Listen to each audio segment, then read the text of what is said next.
अस्सलाम वालेकुम स्टूडेंट्स। आज का टॉपिक है haemodialysis and kidney transplant.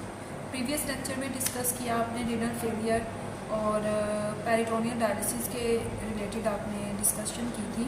Next one है हीमोडायलिसिस एंड किडनी ट्रांसप्लांट। अगर किडनी ख़राब हो चुकी है, वो प्रॉपर तरीके से फिल्ट्रेशन प्रोसेस नहीं कर रही है, तो उस दौरान फिर हमें ज़रूरत पड़ती है डायलिसिस करवाने की। तो डायलिसिस में ये मैं आपको डायग्राम में दिखाना चाहूँगी कि ये डायग्राम है।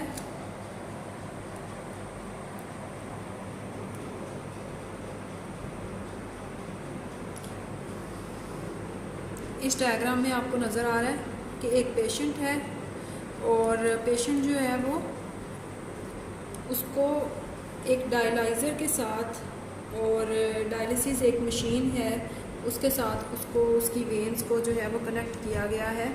तो ये आपको डायग्राम में नज़र आ रहा है। तो अगर देखें तो ये पेशेंट है और यहाँ पर इसकी कुछ जो है वो ब्लड पंप किया गया है डायलाइज़र ट्यूब्स की तरफ, और यहाँ से जो है वो डायलाइज़र से मूव कर रहा है टूवर्ड्स बॉडी। अब आर्टरीज में से जो है वो ब्लड निकलेगा और डायलाइज़र की तरफ जाएगा। तो ये आपके पास बेसिकली ऑपरेटस है जो यूज़ किया जाता है पेशेंट के ब्लड को फिल्ट्रेट करने के लिए।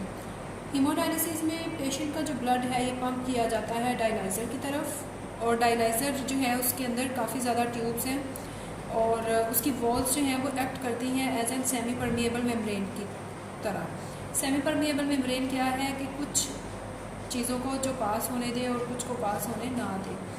ब्लड फ्लो करेगा ट्यूब्स में, लेकिन जो डायलिसिस फ्लूइड है वो क्या करेगा, वो फ्लो करेगा around the tube. Extra water और वेस्ट जो है वो मूव करेंगे ब्लड से डायलिसिस फ्लूइड की तरफ। यहाँ पर फ्लूइड भी है, जैसे जैसे ये पास करेगा, जैसे जैसे ये मूव करेगा, इसमें से जितना वेस्ट है वो सारा बाहर निकल आएगा और जो साफ ब्लड है वो दोबारा किसकी तरफ जाएगा, उस पेशेंट की बॉडी की तरफ। तो हीमोडायलिसिस ट्रीटमेंट जो है वो करवाया जाता है। डायलिसिस तकरीबन हफ्ते में 3 मरतबा, पहले ये ट्रीटमेंट डेली भी करवाए जाते थे, लेकिन अब जो है इसमें चेंजेस की गई हैं और ये बहुत बेस्ट मेथड है जिसमें बॉडी से वेस्ट रिमूव किया जाता है।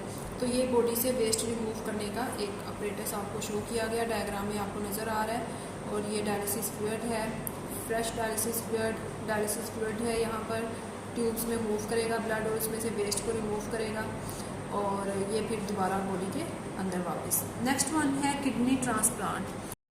किडनी ट्रांसप्लांट में अगर डायलिसिस जो है वो रिपीटेडली नहीं करवाया जाता और पेशेंट के लिए भी जो अनप्लेजेंट होता है क्योंकि काफ़ी पेनफुल है, तो फिर एक और ट्रीटमेंट है वो है किडनी ट्रांसप्लांट। उसमें किडनी जो है वो चेंज कर दी जाती है और ये एक एंड स्टेज है।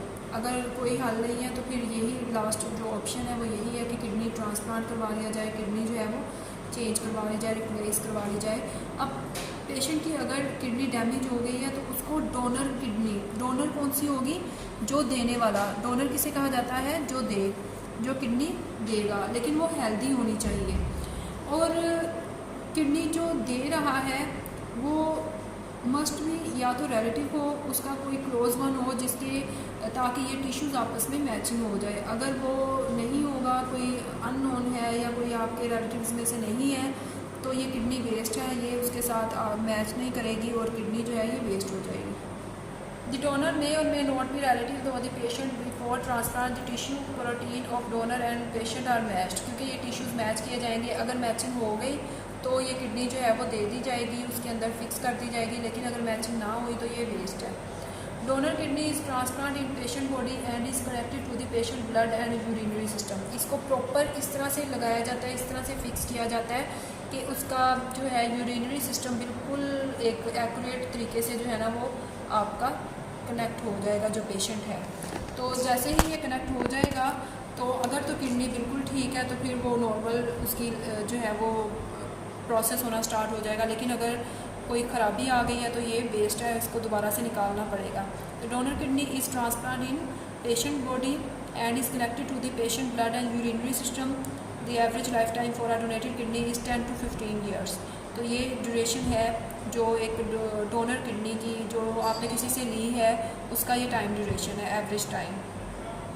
When a transplant fails the patient may be given a second kidney transplant. अगर ये ट्रांसप्लांट फेल हो गया है तो दोबारा किडनी आपको किसी और से लेना पड़ेगी। तो in this situation patient is treated through, फिर उस दौरान दोबारा से फिर डायलिसिस किया जाएगा, ताकि जब तक किडनी दूसरी नहीं हो रही है तो अरेंज, तब तक फिर दोबारा से डायलिसिस किया जाएगा।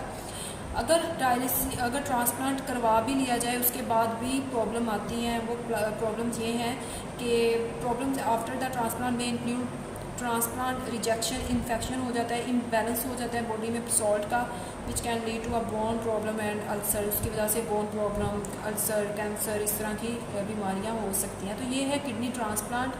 और किडनी ट्रांसप्लांट में एक पूरी किडनी जो है वो रिप्लेस कर दी जाती है किसी भी पर्सन के साथ, अगर वो आपको देना चाहे। तो किडनी ट्रांसप्लांट और हीमोडायलिसिस आपने देखा, इसकी डायग्राम को कोशिश करें, इसकी प्रैक्टिस करें और इसको लर्न करें। Thank you so much for watching.